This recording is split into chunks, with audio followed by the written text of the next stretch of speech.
be going over gold futures. In this video, we'll be going over my trade idea of the week and the day-by-day probability model. So let's start off with the technical analysis on the 1-hour chart. We have now dipped into negative MACD territory. We're still resting right along the 100 moving average, this orange line, at around a price of $1,781. As with the 4-hour chart, we still remain in positive MACD, but we did see it diverge and we're off of overbought levels with the RSI.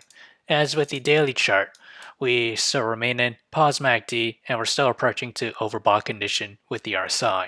As for support, that'll be where we have the 9-day moving average, this blue line at a price of $1,765. And as for our temporary resistance, that'll be where we have the orange line or the 100-day moving average at the price of $1,803. If we were to test that level, the price movement to the upside is around 1.2%, and to test support, that is around 1% to the downside.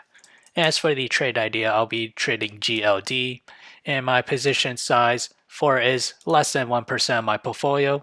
My long entry is at $163.79, and that is this range here. My sell target is at $169.87, and my stop loss is at $162.10.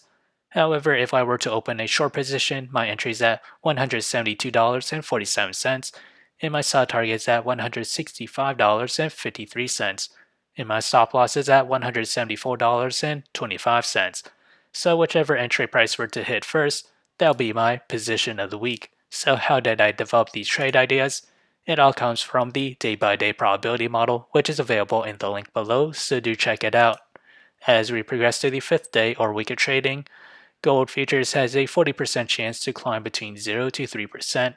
To the downside, it has a 40% chance to fall between 0 to negative 3%, and a 20% chance to fall between negative 3 to negative 5%. So if you enjoyed this content, feel free to like, comment, subscribe, and thank you for watching.